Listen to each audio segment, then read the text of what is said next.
आज अपन पढ़ेंगे राणा कुंभा के बारे में। राणा कुंभा जो मेवाड़ के भोइल वंश के एक राजा थे। राणा कुंभा जिन्होंने 1433 ईस्वी से लेकर के 1468 ईस्वी तक शासन किया था। इनके पिता का नाम था मोकल तथा माता का नाम सौभाग्यवती परमार था।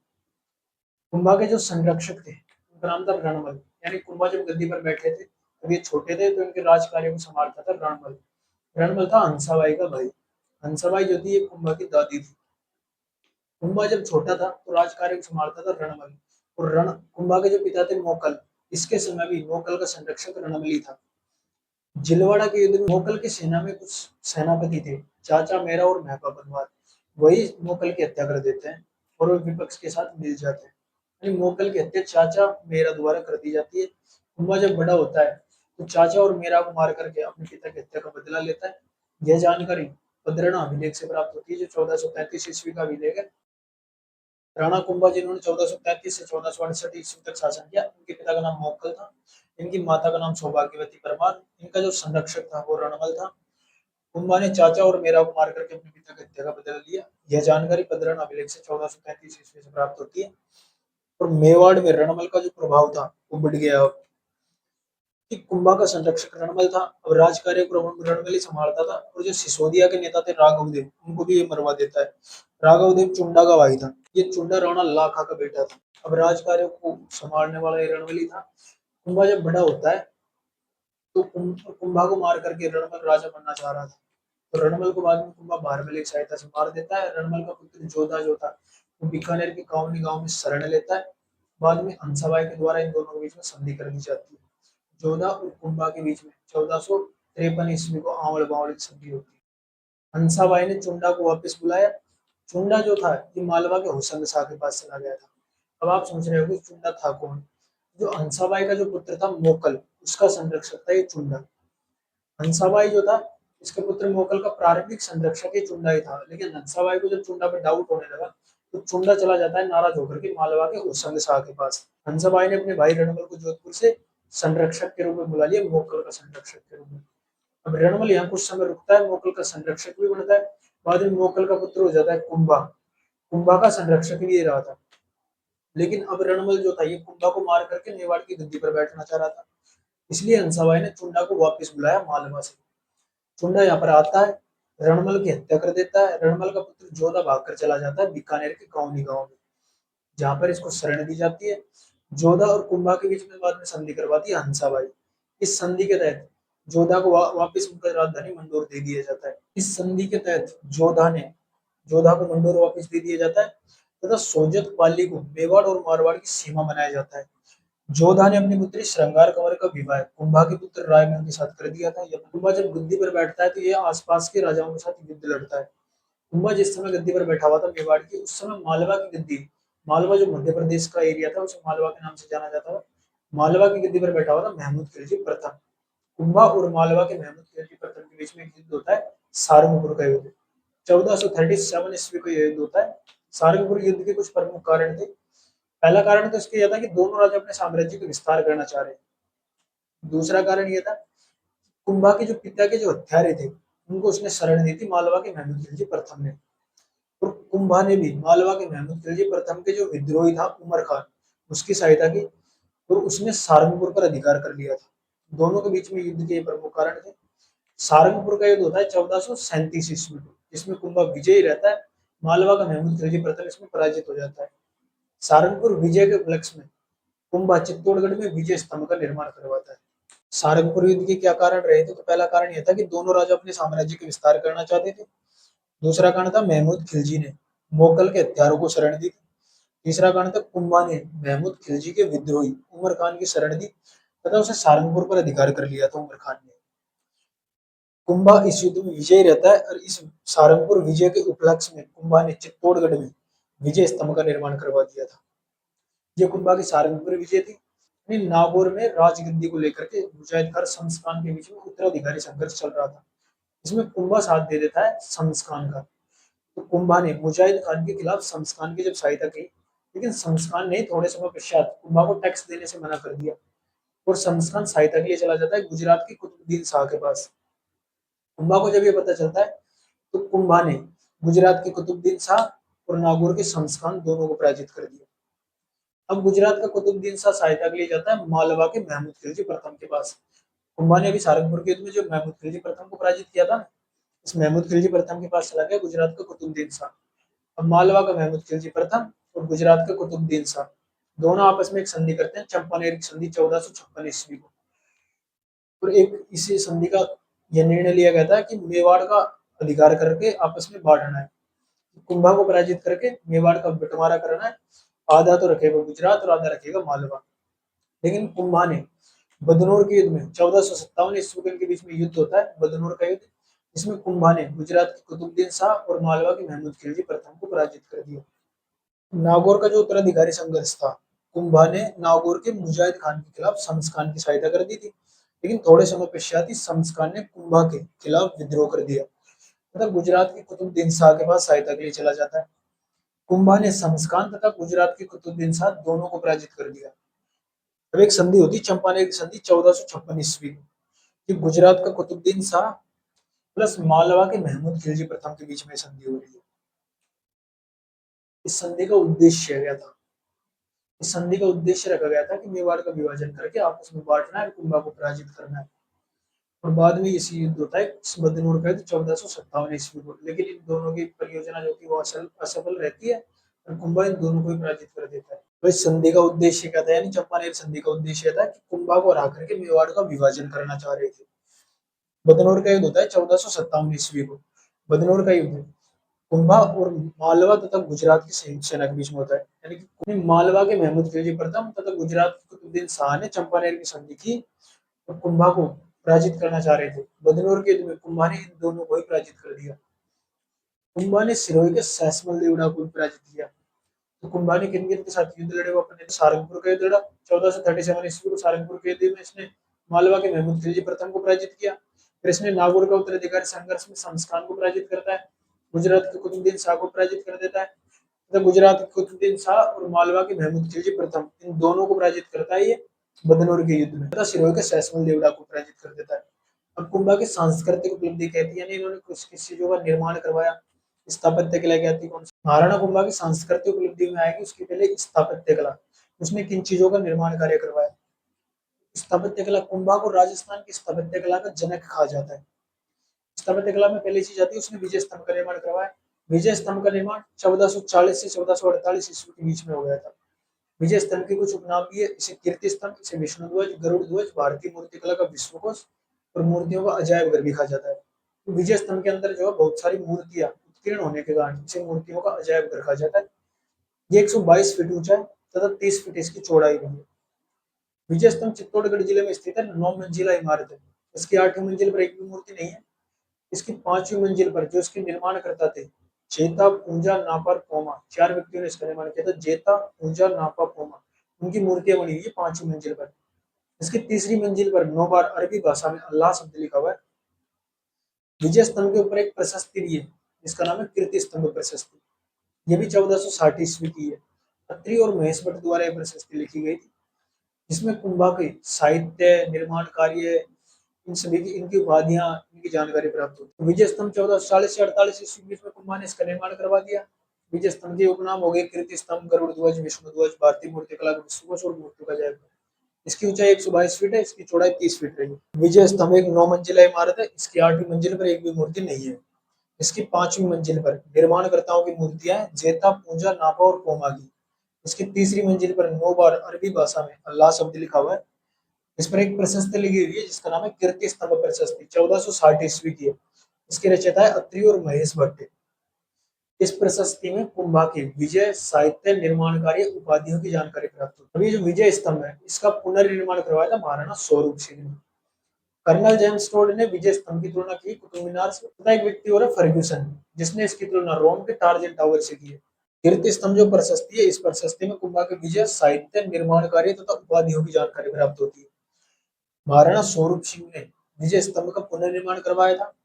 जेम्स टोड ने विजय स्तंभ की तुलना कुतुब मीनार से की है, तथा फर्ग्यूसन ने इसकी तुलना रोम के टार्जन टावर से की है।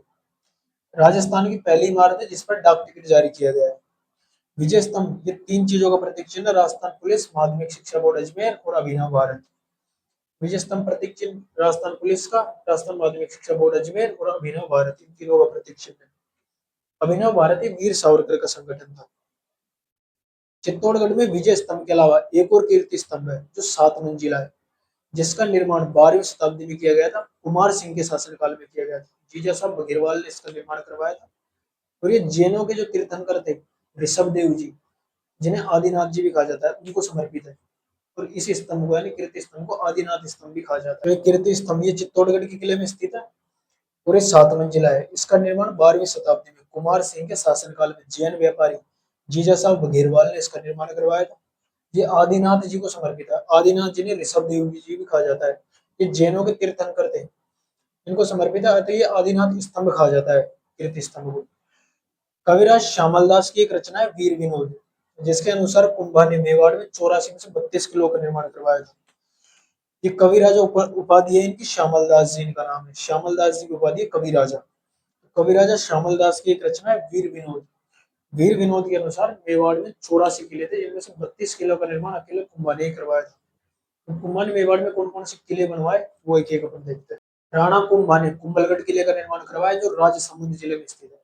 कुंभलगढ़ के किला जिसे मेवाड़ की संकटकालीन राजधानी कहा जाता है। कुंभलगढ़ का जो किला है ये मेवाड़ और मारवाड़ की सीमा पर रह रही है। कुंभलगढ़ किले के चारों तरफ जो रैम्पार्ट यानी परकोटा जो है, किले के चारों तरफ जो दीवार बनाई जाती है उसको परकोटा कहते हैं। इसकी लंबाई 36 किलोमीटर है। इस परकोटे की चौड़ाई है, 4 घोड़े इस पर एक साथ दौड़ सकते हैं। इसकी चौड़ाई के बारे में कहा जाता है कि इस पर 4 घोड़े एक साथ दौड़ सकते हैं। अबुल फजल ने कुंभलगढ़ दुर्ग के बारे में कहा है, कोई व्यक्ति इस किले को नीचे से ऊपर की ओर देखता है तो उसके सिर की पगड़ी गिर जाती है। जबकि जेम्स टोड ने कुंभलगढ़ दुर्ग की तुलना एट्रुस्कन दुर्ग से की है। कुंभलगढ़ के किले पर एक प्रशस्ति है, कुंभलगढ़ प्रशस्ति, जो 1460 ईस्वी की है। प्रशस्ति का अर्थ होता है जिसमें राजा की प्रशंसा की जाती है। कुंभलगढ़ प्रशस्ति 1460 ईस्वी की, जिसमें कुंभा को धर्म और पवित्रता का अवतार तथा कर्ण और भोज के समान दानवीर बताया गया है। कुंभलगढ़ का किला जो राजसमंद जिले में स्थित है, ये मेवाड़ की संकटकालीन राजधानी थी। इसे मेवाड़ और मारवाड़ की सीमा प्रहरी भी कहा जाता है। इसका जो वास्तुकार जो आर्किटेक्ट था कुंभलगढ़ किले का, कुंभलगढ़ किले का जो वास्तुकार जो आर्किटेक्ट जो निर्माण करता था उसका नाम था मंडन। कुंभलगढ़ किले के परकोटे की लंबाई होगी 36 किलोमीटर। इसकी चौड़ाई के बारे में कहा जाता है कि 4 घोड़े एक साथ दौड़ सकते हैं। अबुल फजल के अनुसार यदि कोई भी व्यक्ति इस किले को नीचे से ऊपर की ओर देखता है तो उसकी पगड़ी गिर जाती है। जेम्स टोड ने इसकी तुलना एट्रियस दुर्ग से की है। तो इस किले का जो ऊपरी भाग है एक कटारगढ़ है, यानी कुंभलगढ़ किले के ऊपर एक और गढ़ बना हुआ है छोटा सा, जिसका नाम है कटारगढ़। कुंभा की हत्या यहीं पर उसके बेटे उदाने द्वारा कर दी गई थी इस कटारगढ़ में। इसे ही मेवाड़ की आंख के नाम से जाना जाता है। तो इस किले का एक पूरी भाग है जिसे कटारगढ़ कहते हैं, जो कुंभा का निजी आवास था। इसे मेवाड़ की आंख कहते हैं। कुंभलगढ़ किले के ऊपर एक प्रशस्ति है, कुंभलगढ़ प्रशस्ति, जो 1460 ईस्वी की है। इस प्रशस्ति में कुंभा को धर्म और पवित्रता का अवतार तथा कर्ण और भोज के समान दानवीर बताया गया है। ये कुंभा ने कुंभलगढ़ किले का निर्माण करवाया। एक इसने अचलगढ़ किले का पुनर्निर्माण करवाया था, जो सिरोही जिले में स्थित है। अचलगढ़ का किला जो सिरोही जिले में स्थित है, इसका निर्माण तो परमार राजाओं ने करवाया था, लेकिन कुंभा ने इसका पुनर्निर्माण करवाया था, रिकंस्ट्रक्शन, 1452 ईस्वी को। इसमें कुंभा और उदा इनकी मूर्तियां बनी हुई है, जिन्हें सावन बादू कहा जाता है अचलगढ़ किले के अंदर सिरोही में।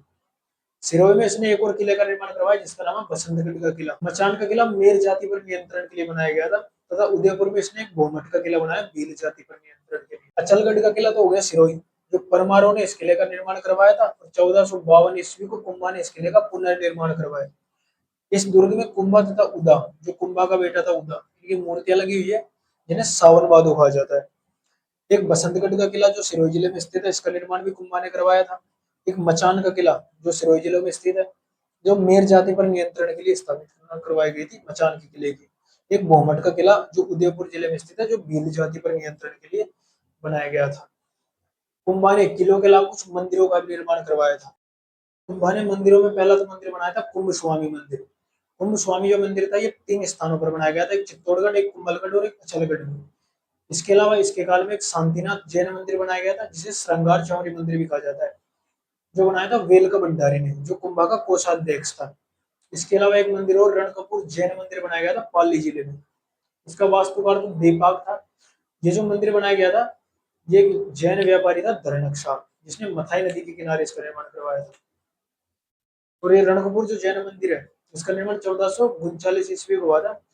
इस रणकपुर जैन मंदिर में एक सबसे प्रमुख मंदिर है जिसका नाम है चौमुखा मंदिर, जिसमें 1444 खंभे हैं, जिसे स्तंभों का अजायब घर कहा जाता है। रणकपुर जैन मंदिर पर एक प्रशस्ति लगी हुई है, रणकपुर प्रशस्ति, जिसमें कुंभा के बारे में बताया गया है। ये रणकपुर प्रशस्ति 1439 ईस्वी की प्रशस्ति। इसमें बप्पा रावल और काल बोझ को तो प्रत्येक प्रत्येक व्यक्ति बताया गया, अलग अलग व्यक्ति, तथा मुद्रा के लिए इसमें नानक शब्द का प्रयोग किया गया है। पहला मंदिर हो गया कुंभ स्वामी मंदिर, जो कुंभलगढ़, चित्तौड़गढ़ और अचलगढ़ जिले में स्थित है। 3 स्थानों पर बनाया गया था कुंभ स्वामी मंदिर। कुंभलगढ़ राजसमंद, एक चित्तौड़गढ़ के किले में, एक अचलगढ़ सिरोही में। इसके अलावा एक शांतिनाथ जैन मंदिर, जिसे श्रृंगार चौरी मंदिर कहा जाता है, ये बनाया था वेलका भंडारी ने, जो कुंभा का कोषाध्यक्ष था। रणकपुर जैन मंदिर ये पाली जिले में स्थित है। 1439 ईस्वी को जैन व्यापारी धरणक शाह ने मथाई नदी के किनारे इस मंदिर का निर्माण करवाया था। इसका जो वास्तुकार था उसका नाम देवपाग है। इसमें चौमुखा मंदिर सबसे अधिक प्रसिद्ध है। जो आदिनाथ जी की मूर्ति है इसमें लगी हुई है रणकपुर जैन मंदिर में। जैनों के एक तीर्थंकर थे, पहले तीर्थंकर ऋषभ देव जी थे, जिसे आदिनाथ जी कहा जाता है। 23वें तीर्थंकर पार्श्वनाथ थे। 24वें तीर्थंकर महावीर स्वामी थे। जैन धर्म में टोटल 24 तीर्थंकर थे। तो जैन धर्म के जो पहले तीर्थंकर थे उनकी मूर्ति इसमें लगी हुई है। इसमें 1444 खंभे हैं, जिसे स्तंभों का अजायब घर कहा जाता है। जो कि रणकपुर प्रशस्ति है। रणकपुर जो प्रशस्ति है 1439 ईस्वी की, ये रणकपुर जैन मंदिर पाली पर लगी हुई है। इसमें बप्पा रावल और कालबूझ को अलग अलग व्यक्ति बताया गया है। अभी बप्पा रावल कौन था? तो मेवाड़ में भोइल वंश का एक राजा था बप्पा रावल। इसके बारे में बताया जाता है कि इसका वास्तविक नाम ही कालबोध था।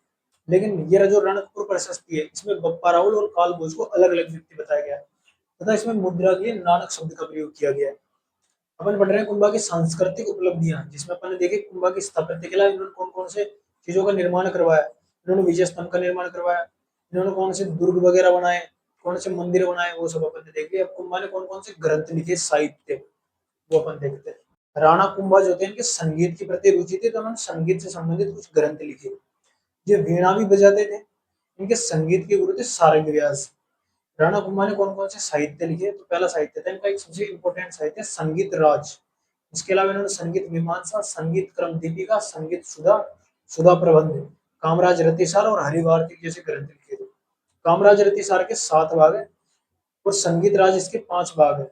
संगीत राज के 5 भाग इंपॉर्टेंट: पाठ्य रत्न कोश, गीत रत्न कोश, वाद्य रत्न कोश, नृत्य रत्न कोश और रस रत्न कोश। संगीत राज राणा कुंभा की सबसे इंपॉर्टेंट रचना थी। इसके अलावा कुंभा ने कुछ और नाटक वगैरह भी लिखे थे। कुंभा एक अच्छा संगीतज्ञ था। सारंग व्यास उनके संगीत के गुरु थे। ये वीणा बजाते थे। इन्होंने कुंभा ने कुछ ग्रंथ लिखे: संगीत राज, संगीत मीमांसा, संगीत क्रम दीपिका, संगीत सुधा, सुधा प्रबंध, कामराज रतिसार और हरिवार।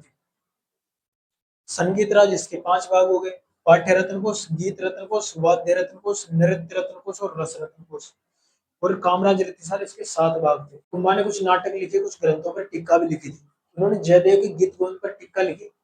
टीका का अर्थ होता है कठिन भाषा का सरल रूप। कुंभा ने कुछ ग्रंथों पर टीका लिखी है, जैसे सारंगधर के संगीत रत्नाकर पर टीका लिखी है, जयदेव के गीत गोविंद पर टीका लिखी है, बाण भट्ट के चंडी शतक पर टीका लिखी है। 3 बुक पर इन्होंने टीका लिखी है। एक तो जयदेव के गीत गोविंद पर टीका लिखी, जिसका नाम दे दिया इन्होंने रसिक प्रिया। एक बाण भट्ट के चंडी शतक पर टीका लिखी और एक सारंगधर के संगीत रत्नाकर पर टीका लिखी। इन्होंने कुछ नाटक भी लिखे: अतुल्य चातुरी, मुरारी संगति, नंदिनी वर्ती और रस नंदिनी। ये अलग अलग भाषाओं में इन्होंने नाटक भी लिखे। तो कुंभा की टीका है, इन्होंने जयदेव के गीत गोविंद पर टीका लिखी रसिक प्रिया के नाम से। लेकिन इन्होंने सारंगधर के संगीत रत्नाकर पर टीका लिखी, एक बाण भट्ट के चंडी शतक पर टीका लिखी। कुंभा ने कुछ नाटक भी लिखे: अतुल्य चातुरी, मुरारी संगति, नंदिनी वर्ती और रस नंदिनी। ये अलग अलग भाषाओं में द्वारा ग्रंथ लिखे गए। अतुल्य चातुरी संस्कृत भाषा में, मुरारी संगीतनी कन्नड़ में, नंदिनी वर्ती मराठी में और रस नंदिनी मेवाड़ी में। ये कुंभा के हो गए प्रमुख साहित्य। अब अपन देखते हैं कुंभा के दरबारी विद्वान कौन कौन थे। राणा कुंभा के दरबारी विद्वान में पहला था कान्ह व्यास, जिसकी रचना थी एकलिंग महात्म्य। इस एकलिंग महात्म्य का जो प्रारंभिक भाग था ये कुंभा द्वारा ही लिखा गया था, जो राजवर्णन कहलाता है। इसके अलावा एक दूसरा विद्वान था मेहाजी, जिन्होंने ग्रंथ लिखा तीर्थमाला। इसमें 120 तीर्थों का वर्णन है। एक इनका और दरबारी विद्वान था जिसका नाम था मंडन। मंडन जो था ये कुंभलगढ़ दुर्ग का वास्तुकार था। मंडन ने कुछ ग्रंथ लिखे हैं: राजवल्लभ, वास्तुसार, देवमूर्ति प्रकरण, रूप मंडन और कोदंड मंडन। रूप मंडन जो है महल वगैरह जो होते हैं इनके निर्माण से संबंधित है। मतलब कोदंड मंडन यानी जो धनुष विद्या होती है, धनुष वगैरह बनाने की जो विद्या है उससे संबंधित ही ग्रंथ है कोदंड मंडन। मंडन का एक भाई था नाथा, जो भी इनके दरबार में रहता था, जिसका ग्रंथ है एक वास्तु मंजिल। मंडन का पुत्र गोविंद भी इनके दरबारी विद्वान था, जिन्होंने ग्रंथ लिखे: कला निधि, द्वार दीपिका, उद्धार धोरणी, सार समुच्चय। कला निधि जो है ये देवालयों के शिखरों से संबंधित है। देवालय वगैरह मंदिर जो होते हैं इनके जो शिखर बनाए जाते हैं ऊपर की साइड शिखर, उन शिखरों से संबंधित है ये कलानिधि। सार समुच्चय, उद्धार धोरणी और द्वार दीपिका भी इनके ग्रंथ है। सार समुच्चय ये आयुर्वेद से संबंधित ग्रंथ है। इसके अलावा कुंभा के संगीत के जो गुरु थे वो भी इनके दरबार में रहते थे। सारंगी व्यास, हीरानंद मुनि को कुंभा अपना गुरु मानते थे, ये भी इनके दरबारी विद्वान थे। तिला भट्टी भी कुंभा के दरबार में रहते थे। कुंभा के दरबार में कुछ जैन विद्वान और थे, सोमदेव सूरी, सोम सुंदर सूरी, जयशेखर, भुवन कीर्ति, ये चार जैन विद्वान थे इनके दरबार में। सोमदेव सूरी, सोम सुंदर सूरी, जयशेखर और भुवन कीर्ति। कुंभा ने जैनों का तीर्थ यात्रा कर हटा दिया था। तो पहला तो हो गया ज्ञानव्यास, जिन्होंने एकलिंग महात्म्य की रचना की। एकदम मेहाजी, जिन्होंने तीर्थमाला ग्रंथ लिखा है। इसके अलावा एक मंडन, जिन्होंने राजवल्लभ, वास्तुसार, देव मूर्ति प्रकरण, रूप मंडन और कोदंड मंडन ग्रंथ लिखे। तो मंडन का जो भाई था नाथा, जिसने वास्तु मंजरी ग्रंथ लिखा है। मंडन के पुत्र गोविंद ने कला निधि, द्वार दीपिका, उद्धार धोरणी और सार समुच्चय ग्रंथ लिखे। ये जो कला निधि है ये मंदिरों के निर्माण से संबंधित है, शिखर निर्माण से संबंधित, मंदिरों के शिखर निर्माण की जानकारी है। और सार समुच्चय ये आयुर्वेद से संबंधित है। हीरानंद मुनि ये कुंभा के गुरु थे। कुंभा के संगीत के गुरु थे सारंग व्यास। एक तिला भट्टोर इनके दरबार में रहते थे। कुंभा के कुछ जैन दरबारी विद्वान सोमदेव सूरी, सोम सुंदर सूरी, जयशेखर और भुवन कीर्ति, ये चार जैन दरबारी विद्वान थे इनके दरबार में। कुंभा के दरबार में चार जैन विद्वान थे, सोमदेव सूरी, सोम सुंदर सूरी, जयशेखर और भुवन कीर्ति। कुंभा ने जैनों का तीर्थ यात्रा कर भी समाप्त कर दिया था। अब अपन देखते हैं कुंभा के उपाधियां कौन कौन सी, टाइटल्स कुंभा की क्या क्या उपाधि है। कुंभा की पहली उपाधि तो होती है कि हिंदू सुल्तान, जैसे राणव रासु, अभिनव भट्टाचार्य या नव्य व्रत, जैसे हाल गुरु, चाप गुरु, आदि राय, परम भागवत, ये सभी कुंभा की टाइटल्स। राणा कुंभा की उपाधियां, पहली उपाधि होगी हिंदू सुल्तान। एक है राणव रासु। राणव रासु यानी संगीत से संबंधित उपाधि थी इसकी, राणव रासु। एक अभिनव भट्टाचार्य या नव्य व्रत, एक हाल गुरु, चाप गुरु, एक आदि राय, परम भागवत, ये सभी कुंभा की उपाधि थी। हिंदू सुल्तान, राणव रासु, अभिनव भट्टाचार्य या नव्य व्रत, हाल गुरु, चाप गुरु, आदि राय और परम भागवत। कुंभा की जो हत्या थी वो इसी के बेटे उदा ने कर दी थी कुंभलगढ़ किले में। कुंभलगढ़ किले के पास ऊपर एक मामादेव कुंड बना हुआ है, उस मामादेव कुंड के पास इसकी हत्या उदा द्वारा कर दी गई। 1435 ईस्वी से लेकर के इन्होंने 1468 ईस्वी तक शासन किया था। 1468 ईस्वी को उनकी हत्या उदा द्वारा कर दी जाती है। ये राणा कुंभा की संपूर्ण हिस्ट्री थी। यदि आपको वीडियो अच्छी लगी है तो वीडियो को लाइक करें तथा चैनल को सब्सक्राइब करें।